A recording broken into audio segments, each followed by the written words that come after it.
안녕하세요. 사연 읽어주는 남녀입니다. 오늘도 와주셔서 감사드리며 그럼 오늘의 사연 바로 시작하겠습니다. 안녕하세요. 저는 외동아들 하나를 키운 평범한 엄마입니다. 아들을 낳고 키우는 게 제 인생의 전부였죠. 그런데 작년에 제가 겪은 일들 때문에 한 번은 화병으로 쓰러질 뻔했던 적이 있어요. 가슴이 답답하고 숨이 막혀와서 병원에 실려갔었습니다. 화병이 심합니다. 스트레스를 많이 받으셨나 봐요. 조금만 더 늦었으면 큰일 날 뻔했어요. 저는 그때 정말 죽는 줄 알았어요. 지금 생각해도 그 일들은 악몽 같습니다. 저희 아들은 어릴 때부터 모범생이었습니다. 공부도 잘했고 성격도 착했어요. 대학을 졸업하고 대기업에 입사했을 때 저는 정말 기뻤죠. 남편도 아들을 자랑스러워 했습니다. 그렇게 아들이 30살이 되던 해였어요. 아들이 어느 날 저를 찾아와 조심스럽게 말을 꺼냈습니다. 엄마, 저 결혼하고 싶은 사람이 생겼어요. 한번 만나보실래요? 저는 가슴이 두근거렸어요. 드디어 우리 아들도 결혼할 나이가 됐구나 싶었죠. 며칠 후 아들이 예비 며느리를 집으로 데리고 왔습니다. 같은 회사에 다니는 여자 직원이라고 했어요. 첫인상부터 참 단정하고 예쁜 아이였습니다. 말투도 공손하고 눈빛도 맑았어요. 안녕하세요, 어머님. 민준 씨한테 어머님 얘기 정말 많이 들었어요. 이렇게 뵙게 되어서 너무 기쁩니다. 저는 그 아이의 밝은 미소에 마음이 환해졌어요. 사돈 집안을 만나러 가는 날이었어요. 남편과 함께 예비 사돈을 만났죠. 사돈 어른들은 소탈하고 인품이 훌륭했습니다. 저희 딸이 아직 부족한 점이 많은데 참 좋은 사람 만나서 정말 다행입니다. 잘 부탁드립니다.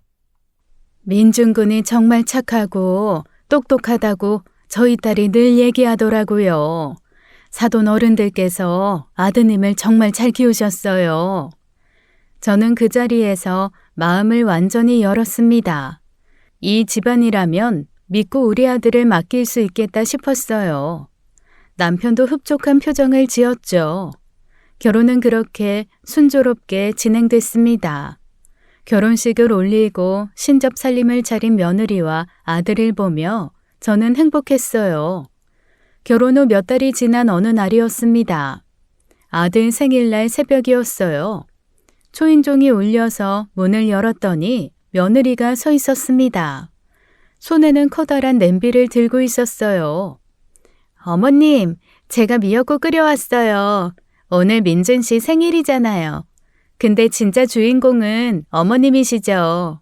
민준 씨 낳으시느라 얼마나 고생하셨어요. 오늘은 어머님을 축하드려야 하는 날이에요.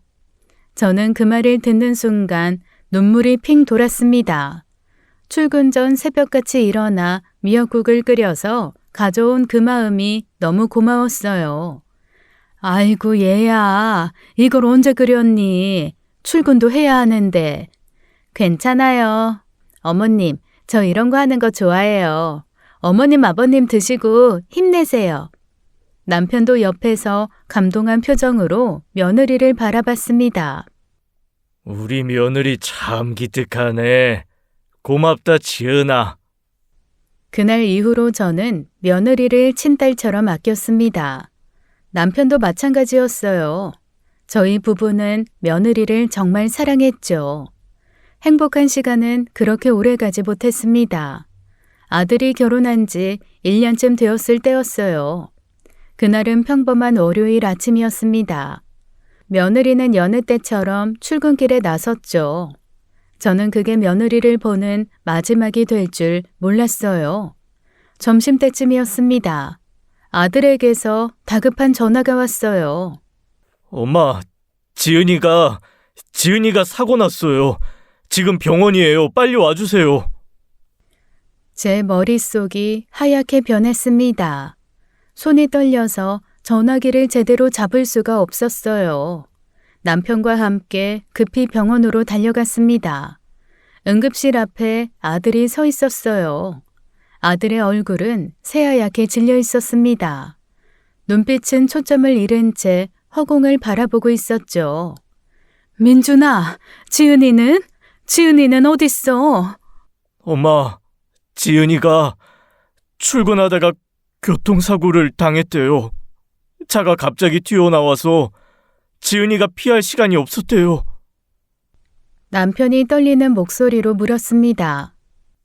그래서 지금 어떤 상태야? 수술은 하고 있어? 의사 선생님이 머리를 너무 심하게 다쳤다고. 저는 그 자리에서 주저앉을 뻔했습니다. 남편이 제 팔을 붙잡아주지 않았다면 쓰러졌을 거예요. 안 돼, 우리 지은이가... 며칠을 병원에서 기다렸습니다. 기적이 일어나길 간절히 기도했어요.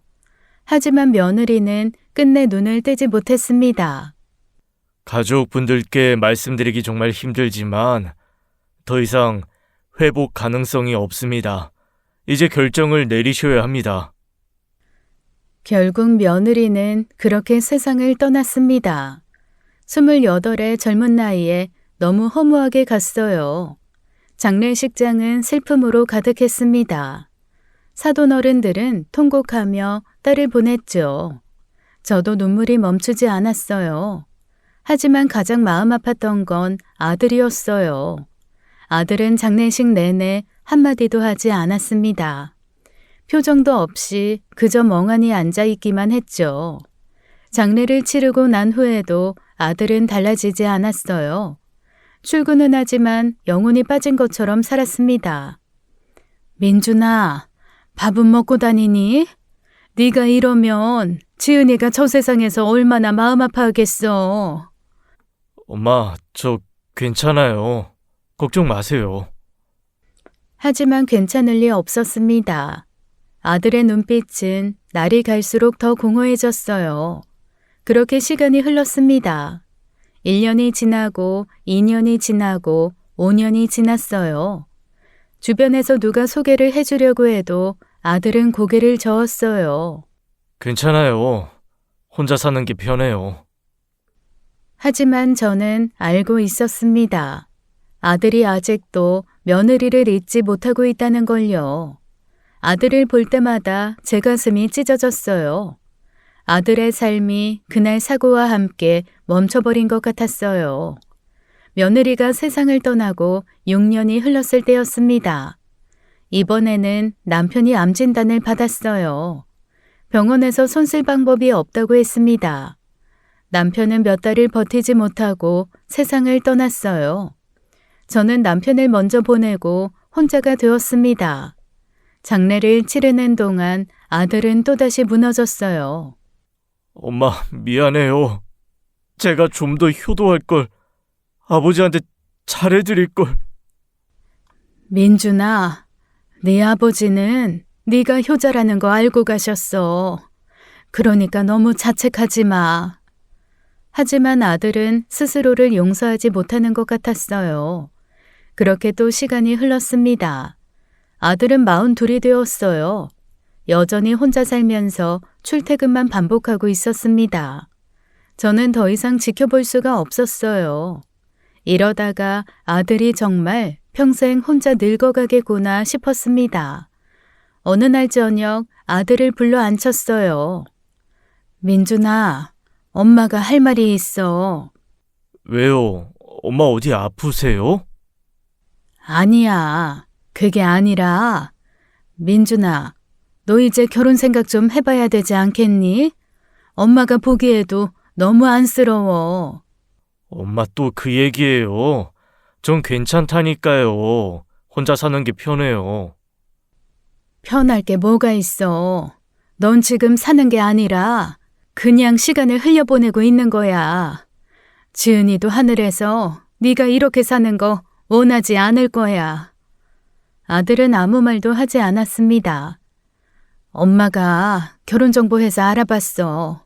너 혼자서는 절대 누구 만날 것 같지가 않으니까. 엄마가 이렇게라도 해야겠더라. 한 번만 믿고 등록해보자, 응? 엄마, 전 자신 없어요. 누군가를 다시 사랑할 수 있을지. 해보지도 않고 어떻게 알아? 그냥 사람 만나본다고 생각하고 한번 해보는 거야. 엄마 부탁이다. 결국 아들은 제 설득에 못 이겨 결혼정보회사에 등록했습니다. 몇 달이 지났어요. 아들에게서 연락이 왔습니다. 엄마, 저 만나고 있는 사람이 있어요. 정말? 어떤 사람인데?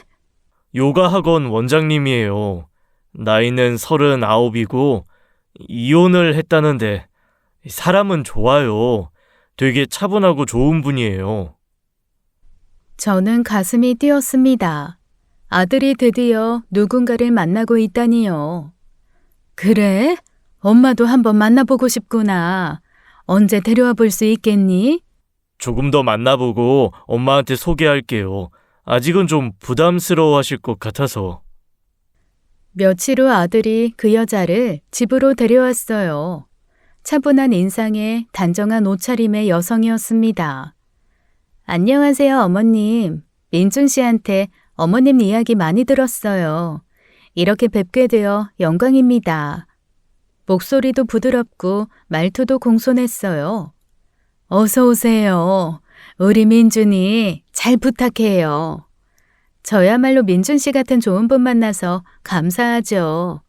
제가 이혼한 처지라 좀 조심스럽긴 한데 민준 씨가 그런 거 전혀 신경 안 쓴다고 해주셔서 힘이 났어요. 이혼이 뭐 어때요? 요즘 세상에. 중요한 건 지금부터 어떻게 사느냐가 아니겠어요? 어머님 말씀 들으니까 마음이 한결 편해지네요. 감사합니다.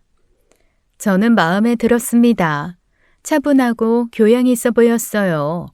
무엇보다 아들이 그 여자를 보는 눈빛이 달라 보였습니다. 오랜만에 아들의 눈에서 생기가 느껴졌어요. 저는 그게 너무 기뻤습니다. 아들이 드디어 다시 살아나는 것 같았어요. 아들이 원장과 사귄 지 반년쯤 되었을 때였습니다. 어느 날 아들이 제게 전화를 했어요. 엄마, 이번 주말에 수연 씨랑 여행 가려고 하는데 엄마도 같이 가실래요? 아니야. 너희 둘이 오붓하게 다녀와. 엄마가 왜 끼어? 엄마, 수연 씨가 엄마 모시고 가고 싶대요. 제가 말렸는데 꼭 모시고 가고 싶다고 하네요. 저는 조금 놀랐습니다. 연애하는 두 사람 여행에 제가 끼면 불편할 텐데요. 그런데 그날 저녁 전화가 왔어요. 어머님, 저예요. 이번 주말에 민준 씨랑 여행 가려고 하는데요. 어머님도 꼭 함께 가셨으면 좋겠어요. 아니야, 너희 둘이 다녀와. 내가 끼면 불편하잖아. 어머님, 전혀 불편하지 않아요. 오히려 어머님이랑 함께 가면 저는 더 좋아요. 어머님께서 요즘 많이 외로우실 것 같아서요. 제가 어머님 모시고 싶어요. 네? 수연 씨의 목소리에는 진심이 담겨 있었습니다. 저는 마음이 움직였어요. 그럼 폐가 되지 않을까? 무슨 말씀을 그렇게 하세요? 어머님이 함께 가주셔야 제가 마음이 편해요. 꼭 같이 가요. 결국 저는 아들과 함께 여행을 떠났습니다. 강릉으로 1박 2일 여행이었어요. 차 안에서도 수연 씨는 제게 신경을 많이 썼습니다. 어머님, 추우시진 않으세요? 제가 담요 가져왔어요. 덮으세요. 아니야, 괜찮아. 수연 씨 덮어. 전 안 추워요. 어머님이 편하셔야죠. 여행지에 도착해서도 수연 씨의 배려는 계속되었습니다. 짐을 챙길 때도 수연 씨가 먼저 나서서 제 가방을 들어줬어요. 어머님, 가방 제가 들게요. 무거우시잖아요. 아니야, 내가 들 수 있어. 어머님 제발요. 저 이런 거 하는 거 좋아해요. 그냥 편하게 계세요. 식사 시간이 되었을 때도 수연 씨는 세심했습니다.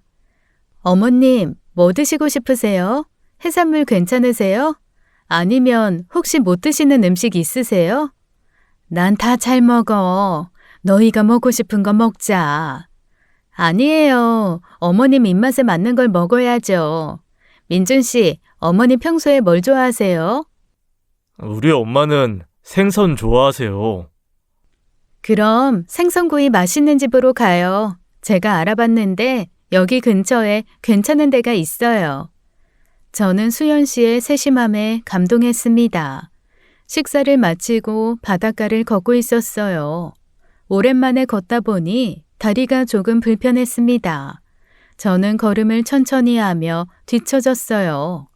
그때 수연 씨가 제 쪽으로 다가왔습니다. 어머님, 괜찮으세요?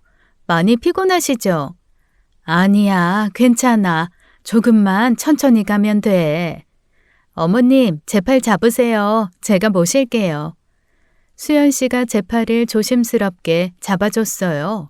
저는 수연 씨의 손을 느끼며 마음이 따뜻해졌습니다. 고마워요, 수연 씨. 내가 짐이 되네. 무슨 말씀을 그렇게 하세요? 어머님은 제게 짐이 아니에요. 오히려 제가 어머니 모실 수 있어서 기뻐요. 진심이에요. 저는 수연 씨의 눈을 보며 느꼈습니다. 이 사람은 진짜 마음씨가 고운 사람이구나. 며느리로 들어오면 정말 좋겠구나. 앞서 걷던 아들이 뒤를 돌아보며 웃었어요. 엄마, 수연 씨가 잘해드리죠? 그러게 말이야. 우리 수연 씨 정말 착하네. 에이, 어머님, 당연한 거예요. 앞으로 더 잘할게요. 여행을 마치고 집으로 돌아오는 길이었습니다. 저는 마음속으로 생각했어요. 이제 우리 아들도 행복해질 수 있겠구나. 수연 씨라면 민준이를 잘 챙겨줄 수 있겠구나. 저는 수연 씨가 정말 고맙고 예뻤습니다. 주말이었어요. 아들이 저를 백화점으로 데리고 갔어요. 엄마 오늘 옷 사드릴게요. 뭐 필요한 거 있으면 다 고르세요. 아니야, 나 옷 많아. 괜찮아. 엄마, 그냥 하나 사드리고 싶어서 그래요. 제 마음이에요. 저는 아들의 마음이 고마워 옷을 몇 벌 골랐습니다. 쇼핑을 마치고 식사를 하러 가려던 참이었어요. 그때 저 멀리서 누군가 손을 흔드는 게 보였습니다. 어머님, 민준 씨, 여기에요. 수연 씨였어요. 옆에는 2명의 남자가 함께 있었습니다. 수연 씨가 우리에게 다가왔어요. 어머님, 민준 씨, 여기서 다 만나네요. 어머님, 여긴 제 친오빠들이요. 아, 그래? 오빠분들이구나. 네, 어머님, 소개해 드릴게요. 여기 큰오빠 태훈 오빠고요. 이쪽은 둘째 오빠 우진 오빠예요. 안녕하세요, 어머님. 수연이한테 어머님 얘기 많이 들었어요. 이렇게 뵙게 되어 영광입니다. 안녕하세요. 어머니께서 정말 잘해주신다고 동생이 늘 감사하다고 하더라고요. 저는 두 사람이 예의 바른 게 마음에 들었습니다. 안녕하세요. 지금 민준입니다. 민준 씨 반갑습니다. 수연이가 민준 씨 자랑 정말 많이 하던데요. 어머님, 민준 씨, 저희랑 같이 밥 드실래요? 마침 저희도 점심 먹으려던 참이었어요. 그래? 그럼 우리 다 같이 먹자. 민준아, 괜찮지? 네, 좋죠. 우리는 함께 식당으로 향했습니다. 식당에 앉아 메뉴를 고르며 이야기를 나눴어요. 그럼 두 분은 뭐를 하시는지. 어머님, 저는 경찰이에요. 땡땡 서에서 근무하고 있습니다. 아, 형사시구나. 든든하네요. 요즘 같은 세상에 형사님들이 계셔야 우리가 안심하고 살죠. 과찬이십니다. 그냥 제 일 열심히 할 뿐이에요. 그리고 편히 말씀하세요. 저는 작은 사업하고 있어요. 무역 쪽 일입니다. 규모는 크지 않지만 그럭저럭 괜찮게 하고 있습니다. 그래요? 사업도 힘든 일인데 대단하네요. 저는 속으로 생각했어요. 수연 씨 오빠들이 참 반듯하구나.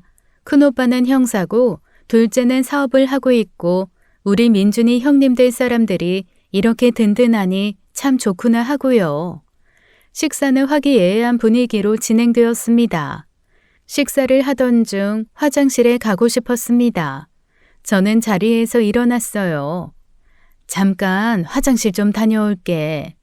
어머님, 제가 같이 갈까요? 아니야, 괜찮아. 금방 올게. 저는 식당을 나와 화장실 쪽으로 걸어갔습니다. 그런데 복도를 지나는데 누군가 제 앞을 막아섰어요. 60대쯤 되어 보이는 남자였습니다. 옷차림이 남루하고 머리도 산발이었어요. 노숙자처럼 보였습니다. 저는 깜짝 놀라 뒤로 물러섰어요. 누구세요? 그 남자가 갑자기 제 손을 붙잡았습니다. 저는 소스라치게 놀라며 손을 빼려 했어요. 뭐 하는 거예요? 손 놓으세요. 하지만 남자는 제 손을 놓지 않았습니다. 저는 경계하는 자세를 취하며 뒤로 물러섰어요. 하지만 남자는 제 손을 더욱 강하게 붙잡았습니다. 손목이 아플 정도였어요. 당신, 저 여자랑 무슨 사이요? 대체 저 여자랑 어떻게 아는 사이냐고? 남자의 목소리에는 분노가 가득했어요. 저는 무슨 말인지 전혀 알 수가 없었습니다. 저 여자요? 무슨 소리예요? 당신 누구예요? 왜 이러는 거예요? 저는 겁이 나서 소리를 질렀습니다. 남자는 제 소리에도 아랑곳하지 않고 더 가까이 다가왔어요. 당신도 죽고 싶어? 어? 죽고 싶은 거냐고? 안 돼. 이건 안 돼. 남자의 눈빛이 무섭게 변했습니다. 저는 온몸이 얼어붙는 것 같았어요. 살려주세요! 사람 살려요! 제가 다시 한번 크게 소리를 질렀습니다. 그때 식당 쪽에서 급히 발소리가 들렸어요. 아들과 수연 씨 그리고 오빠들이 뛰어나왔습니다. 엄마, 무슨 일이에요? 어머님! 수연 씨의 큰오빠가 상황을 빠르게 파악했습니다. 그리고 재빠르게 남자에게 다가갔어요. 큰오빠는 남자의 팔을 잡아 비틀었습니다. 남자가 비명을 지르며 제 손을 놓았어요.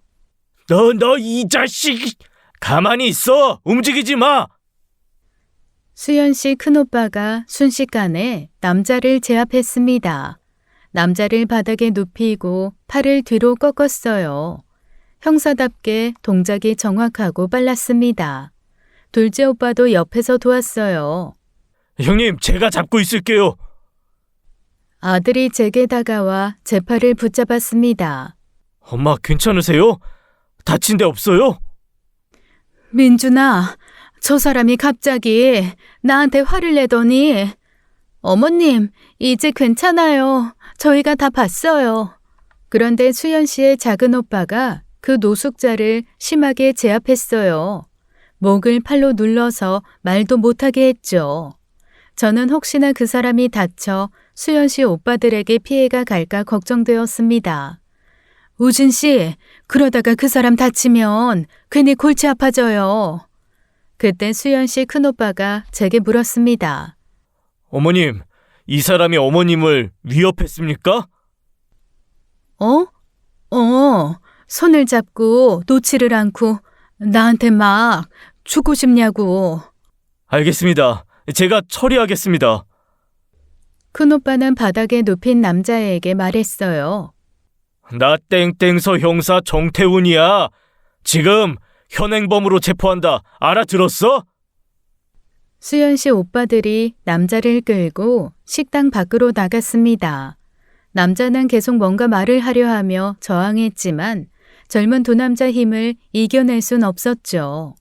수연 씨가 제 등을 쓰다듬어 줬습니다. 어머님, 많이 놀라셨죠? 진정하세요. 이제 괜찮아요. 엄마, 앉으세요. 물 드릴게요. 저는 가슴이 쿵쾅거렸습니다.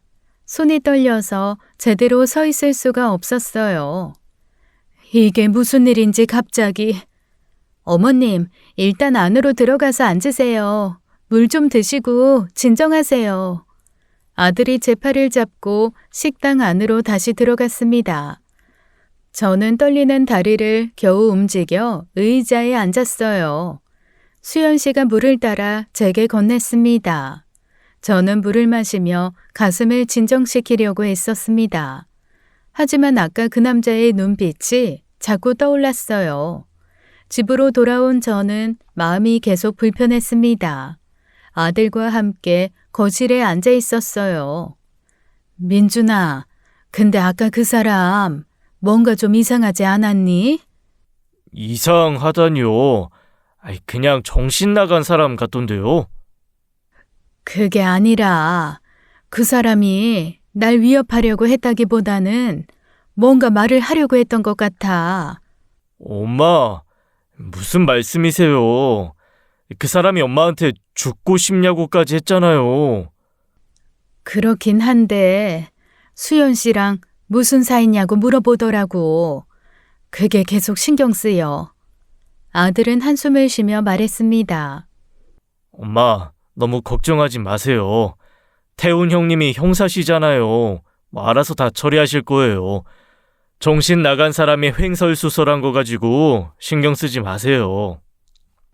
그래, 네 말이 맞겠지.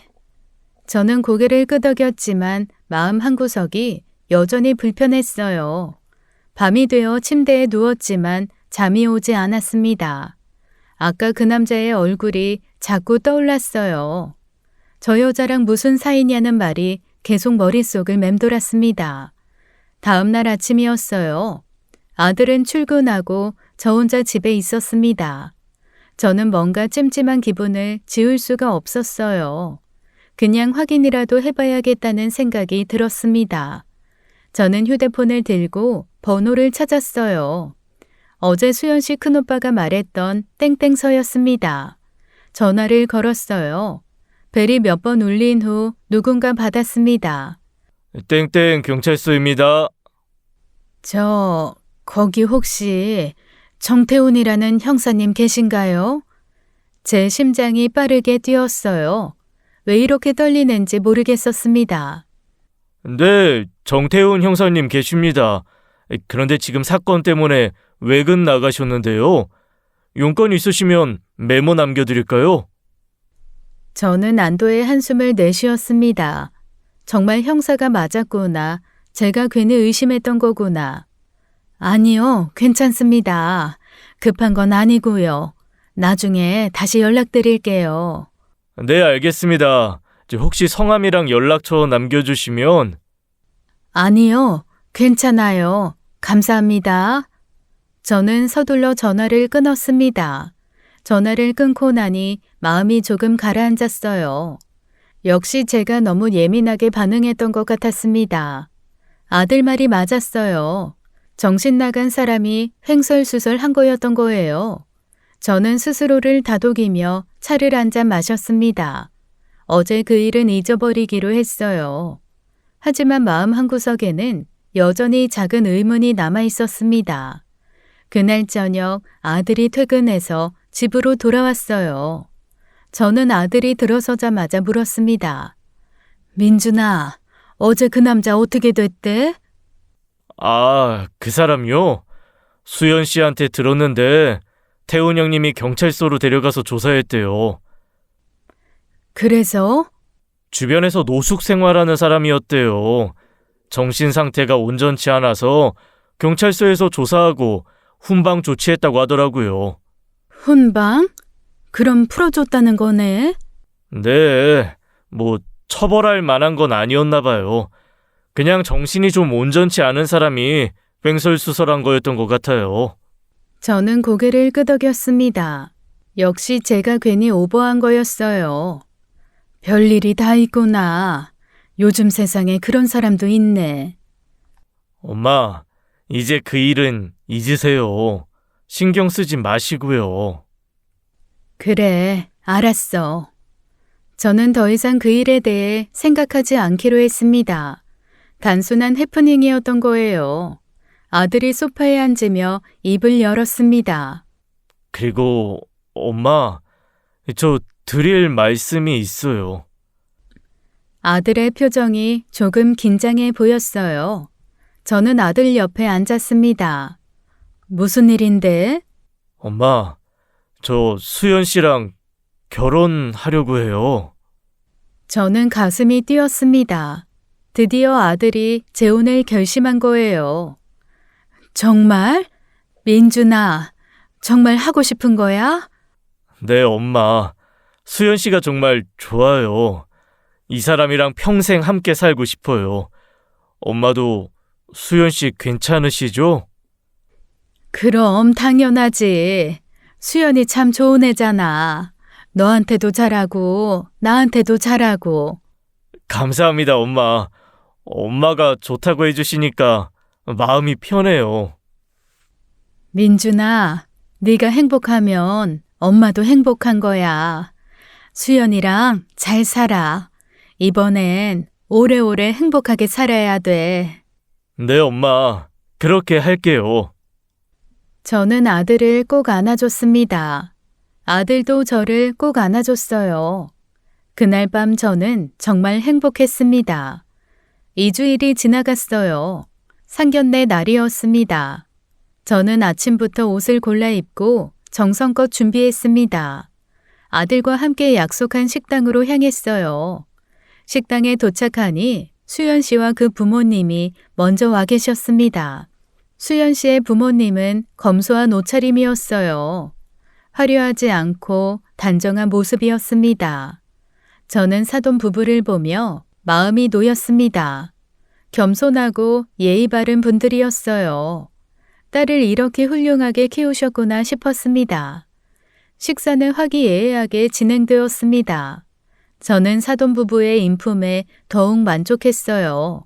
이런 부모님 밑에서 자란 수연이니까 착할 수밖에 없겠구나. 우리 민준이가 좋은 사람 만났구나. 저는 속으로 안도했습니다. 앞으로 제게 닥칠 엄청난 사건을 이때는 상상도 못했죠. 결혼식이 일주일 앞으로 다가왔습니다. 저는 예비 며느리 수연이에게 줄 선물을 사려고 혼자 백화점에 갔어요. 며느리에게 좋은 걸 선물해주고 싶었습니다. 보석 매장도 둘러보고 옷 매장도 둘러봤어요.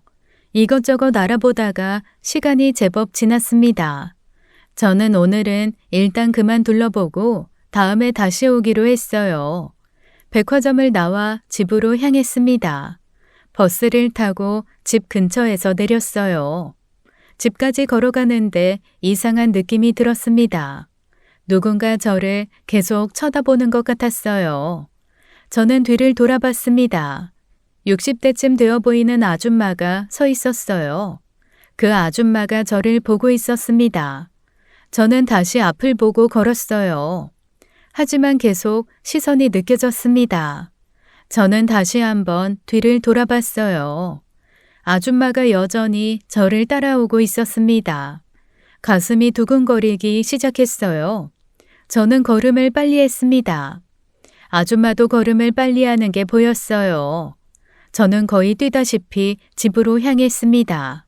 현관문을 열고 안으로 들어가려는 순간이었어요. 아줌마가 제 뒤에서 말을 걸었습니다. 저기요, 잠깐만요. 저는 깜짝 놀라 뒤를 돌아봤습니다. 아줌마가 헐떡이며 제 앞에 서 있었어요. 저는 한 달 전 노숙자 사건이 떠올랐습니다. 온몸에 소름이 돋았어요. 누구세요? 왜 절 따라오는 거예요? 제 목소리가 떨렸습니다. 아줌마는 손을 들어 보이며 말했어요. 아, 놀라셨죠? 죄송합니다. 저 이상한 사람 아니에요. 다만 부인께 꼭 드릴 말씀이 있어서요. 무슨 말씀인데요? 전 당신 모르는데요. 저는 경계하며 한 걸음 물러섰습니다. 부인, 제발 잠깐만 시간을 내주세요. 정말 중요한 얘기예요. 제가 이렇게 찾아온 것도 정말 할 수 없이 그런 겁니다. 아줌마는 정중하게 말했지만 저는 여전히 불안했어요. 대체 무슨 일인데 이러시는 거예요? 말씀 안 하시면 전 들어갈 거예요. 아줌마가 저를 똑바로 바라보며 말했습니다. 부인, 이건 부인 아들 목숨과 관련된 일이에요. 뭐라고요? 무슨 소리예요? 부인 아들이 위험에 처해 있어요. 죽는다고요. 저는 심장이 마구 뛰었습니다. 그 아줌마와 커피숍에 들어가 자리에 앉았습니다. 아줌마가 커피를 주문했어요. 저는 가슴을 진정시키며 물었습니다. 대체 무슨 일인지 말씀해 주세요. 제 아들이 위험하다는 게 무슨 뜻이에요? 설명드릴게요. 근데 제 남편도 곧 올 거예요. 같이 설명하는 게 나을 것 같아서요. 남편이요? 그때 커피숍 문이 열렸습니다. 누군가 들어오는 게 보였어요. 저는 그 사람을 보고 깜짝 놀라 자리에서 벌떡 일어났습니다. 한 달 전 백화점에서 저를 붙잡았던 그 노숙자 같은 남자였어요. 저는 뒤로 물러서며 가방을 움켜쥐었습니다. 아줌마가 재빨리 제 손을 잡았어요. 부인, 진정하세요. 저 사람 제 남편이에요. 놀라지 마세요. 남편이라고요? 저 사람이요? 남자가 조심스럽게 다가왔습니다. 부인, 죄송합니다. 지난번에 정말 무례하게 굴었습니다. 너무 급한 마음에 그랬어요. 용서해 주십시오. 남자는 깊이 고개를 숙였습니다. 저는 여전히 경계하며 물었어요. 대체 무슨 일인데 이러시는 거예요? 지난번에도 그러시더니 오늘은 또 부인이 저를 따라오고. 앉으세요. 차근차근 설명드릴게요. 저는 천천히 자리에 앉았습니다. 손이 떨려서 커피잔을 제대로 잡을 수가 없었어요. 저희는 정수연이라는 여자의 전 시부모입니다. 정수연이요? 수연이를 말하는 건가요? 네, 맞습니다. 부인 아들분이 결혼하려는 그 여자요. 저희 아들 태성이가 5년 전에 죽었습니다. 스스로 목숨을 끊었다고 경찰은 그렇게 결론 내렸어요. 예? 그게 무슨... 하지만 저희는 믿을 수가 없어요. 저희 아들이 그럴 이유가 전혀 없었거든요. 회사도 잘 다니고 있었고 경제적으로도 아무 문제 없었어요. 성격도 밝았고 저희한테도 잘하는 아들이었어요. 그런데 죽기 직전에 이상한 일들이 있었어요. 갑자기 대출을 받더니 재산을 정리하고 그리고 나서 얼마 안 있어 죽었습니다. 아줌마의 눈에서 눈물이 흘러내렸어요. 아들이 죽고 나서 알았어요. 그 여자가 정수연이가 제 아들 재산을 다 가지고 사라졌다는 걸요. 보험금도 예금도 아파트도 전부요. 그게 사실인가요? 저희도 전 재산을 탕진하면서 탐정을 고용했습니다. 수년 동안 그 여자 찾고 뒷조사를 했습니다. 그리고 그 여자를 고소했어요. 하지만 경찰서에 조사받으러 나타나지도 않았어요. 저희가 조사한 결과 그 여자는 이런 일을 여러 번 했어요. 남자를 만나서 재산을 빼돌리고 사라지는 걸 반복했다는 거예요. 저는 머리가 멍해졌습니다. 아니에요. 수연이는 그런 애가 아닌데. 부인, 지난번에 제가 부인한테 다가갔던 이유가 바로 이거였어요. 저희가 수년 동안 그 여자를 찾아다녔는데 그날 드디어 찾았던 거예요. 그 식당에서요. 저희 남편이 경찰에 신고하려고 했어요. 그런데 그 전에 부인한테 경고라도 하려고 다가갔던 거예요. 제가 그때 너무 성급하게 그때 저를 잡은 그 남자들이 저를 끌고 갔잖아요. 뒷골목으로 끌고 가서는 마구 때렸어요. 그리고는 다시 나타나면 가만 안 둔다고 협박하고는 전부 도망갔어요. 저희가 경찰에 신고했지만 이미 늦었어요. 그 사람들은 온데간데 없이 사라졌고. 그래서 저희가 직접 또 찾아다녔어요. 그러다가 부인을 다시 본 거예요. 하지만 수연이 큰오빠는 형사라고 했는데. 형사요? 아니에요. 그 사람 형사 아니에요. 전부 다 백수 건달들이에요. 그 여자 일당이라고요. 뭐라고요? 저희가 탐정한테 의뢰해서 다 조사했어요. 그 남자들 그 여자랑 한패예요. 네, 형제 사이는 맞지만 같이 사기를 치고 다니는 놈들이죠. 사기 전과도 여러 번 있고요. 아줌마가 가방에서 서류 봉투를 꺼냈습니다. 여기 다 있어요. 탐정 보고서, 전과 기록, 사진 전부요. 그리고 뭐가 더 있는데요? 그 여자 이름도 가짜예요. 정수연이라는 이름은 진짜 이름이 아니에요. 진짜 이름은 한미선이에요. 가짜 이름이라고요? 네, 그 여자는 신분까지 속이고 있어요. 부인 아들분이 지금 위험해요. 저희 아들처럼 되기 전에 막아야 해요. 저는 손이 부들부들 떨렸습니다. 이게 대체 무슨 소리인가요?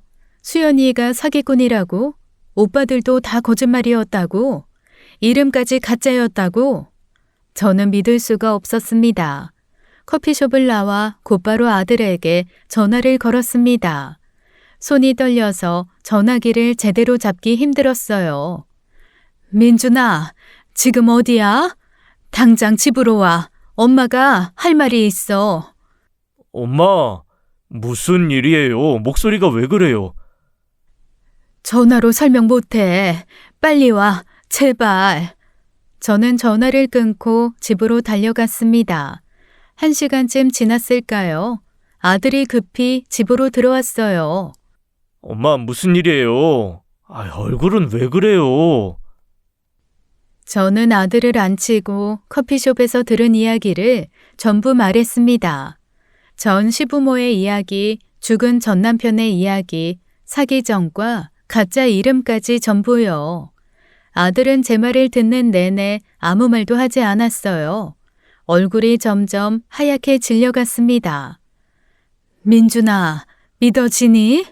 수연이가, 아니 그 여자가 사기꾼이래. 아니에요, 엄마. 그럴 리 없어요. 수연 씨 그런 사람일 리 없어요. 아들은 고개를 저었습니다. 믿고 싶지 않은 표정이었어요. 민준아, 엄마도 믿고 싶지 않아. 하지만 증거가 다 있어. 탐정 보고서도 있고 전과 기록도 있고. 증거요? 그게 정말 수연 씨 거예요? 사진도 봤어. 똑같아. 그리고 이름도 가짜래. 진짜 이름은 한미선이라고. 아들은 소파에 주저앉으며 머리를 감싸 쥐었습니다. 말도 안 돼. 이게 무슨 꿈이겠죠? 악몽이겠죠? 민준아, 정신 차려. 지금 우리가 이 인간들 잡아야 돼. 안 그러면 또 다른 사람이 피해를 볼 거야.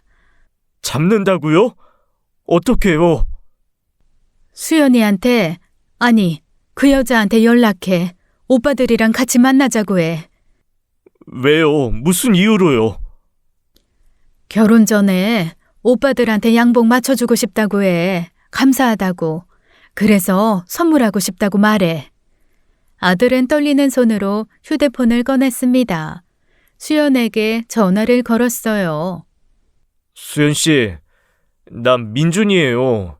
저기 형님들이랑 내일 시간 괜찮으세요? 제가 결혼 전에 형님들한테 양복 맞춰드리고 싶어서요. 형님들이 정말 잘해주셨잖아요. 전화 너머에서 수연의 목소리가 들렸어요. 네, 감사하죠. 민준 씨는 정말 배려심이 깊다. 고마워요. 내일 2시에 땡땡 맞춤 양복점에서 만나요. 네, 수연 씨도 같이 오세요. 아들은 전화를 끊고 고개를 떨어뜨렸습니다. 엄마, 정말 수연 씨 사기꾼이에요? 민준아, 내일 보면 알게 될 거야. 그날 밤 저는 잠을 이룰 수 없었습니다. 다음 날 오후 2시였어요. 저와 아들은 맞춤 양복 전문점 근처에 숨어서 기다렸습니다. 수연과 오빠들이 양복점에 들어가는 게 보였죠. 2분쯤 지났을까요? 경찰들이 양복점으로 들어갔습니다. 잠시 후 수연과 오빠들이 수갑을 찬 채 끌려 나왔어요. 뭐 하는 거예요? 왜 이래요? 야, 너희 지금 뭐 하는 거야? 하지만 경찰은 아랑곳하지 않았습니다. 한미선 씨, 사기 및 살인 혐의로 체포합니다. 수연의 얼굴이 순간 굳었습니다. 더 이상 착한 며느리의 얼굴이 아니었어요. 악독한 마녀 얼굴이었죠. 아들이 제 손을 꽉 잡았습니다. 저는 아들의 손을 꼭 잡아주었어요. 사실 저는 아들에게 전화해서 정수연의 정체를 말하기 전에 먼저 한 곳을 찾아갔었습니다. 바로 땡땡 경찰서였어요. 전 정수연의 시부모였다고 하는 그 사람들의 말을 고지고대로 그냥 믿을 수는 없었어요. 직접 확인하고 싶었습니다. 저는 경찰서 민원실로 들어갔어요. 카운터에 계신 경찰관에게 말을 걸었어요. 저기요, 여기 정태훈 형사님 계시죠? 네, 계십니다. 무슨 일이신가요? 제가 직접 만나 뵙고 싶은데요. 가능할까요? 잠시만 기다려 주세요. 호출해 드리겠습니다. 저는 의자에 앉아 기다렸습니다. 가슴이 두근거렸어요. 10분쯤 지났을까요? 한 남자가 민원실로 들어왔습니다. 저를 찾으셨다고요? 저는 그 남자를 보는 순간 온몸이 얼어붙었습니다. 전혀 다른 사람이었어요. 수연 오빠라고 소개받았던 그 사람이 아니었습니다. 정태훈 형사님 맞으세요? 네, 맞습니다. 무슨 일이시죠? 저는 순간 머리가 하얗게 변했어요. 가짜였구나. 수연 오빠는 진짜 형사가 아니었구나. 형사님, 혹시 최근에 백화점 식당에서 노숙자를 체포하신 적이 있으세요? 노숙자요? 아니요. 저는 그런 적 없는데요. 무슨 일인지 말씀해 주시겠어요? 저는 떨리는 목소리로 말했습니다. 형사님, 형사님을 사칭하는 사람이 있어요. 그 사람들이 사기꾼인 것 같아요. 형사의 표정이 심각해졌습니다. 사칭이요? 자세히 말씀해 주세요. 저는 처음부터 끝까지 모든 이야기를 했습니다. 수연과의 만남, 백화점에서의 일, 형사 오빠 이야기까지 전부요. 그리고 전 시부모에게 받은 서류 봉투를 꺼냈어요. 여기에 탐정 보고서가 있어요. 그 여자 진짜 이름은 한미선이래요. 그리고 오빠들 이름도 전부 가짜고요. 형사는 서류를 꼼꼼히 살펴봤습니다. 잠시만요. 제가 신원 조회 좀 해보겠습니다. 형사는 사무실로 들어갔어요. 저는 초조하게 기다렸습니다. 20분쯤 지났을까요? 형사가 심각한 표정으로 다시 나왔습니다. 한미선이라는 여자 사기 전과가 7건이나 됩니다. 그리고 같이 다니는 남자 2명도 전과가 많이 있고요. 무엇보다 7건이나요? 네, 그런데 더 심각한 게 있습니다. 이 여자 전 남편 사망 사건의 용의자로 수배 중이에요. 살인 혐의입니다. 저는 그 말에 비명을 지를 뻔했습니다. 살인이요? 아직 확정된 건 아니지만 의혹이 상당히 많습니다. 전 남편이 의문사했는데 사인이 불분명하고 사망 직후 이 여자가 전 재산을 빼돌려 도주했거든요. 사모님, 이 사람들 지금 어디 있습니까? 제 아들이랑 결혼 준비 중이에요. 일주일 뒤면 결혼식이고요. 결혼이요? 당장 체포해야 합니다. 사모님, 이 사람들 불러낼 수 있겠습니까? 네, 할 수 있어요. 제가 불러낼게요. 좋습니다. 제가 도와드릴게요. 이 사람들 반드시 잡아야 합니다. 저는 형사와 함께 작전을 짰습니다. 양복점에서 만나자고 하고 경찰이 체포하는 계획이었어요. 부인, 절대 혼자 움직이지 마세요.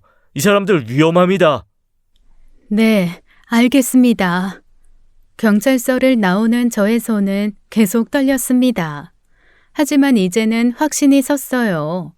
수연은 사기꾼이 맞았습니다.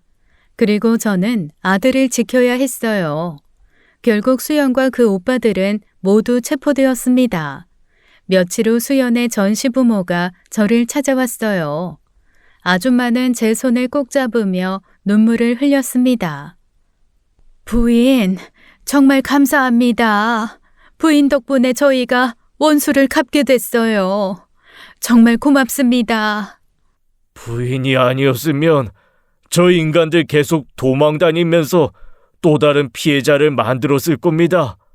정말 감사합니다.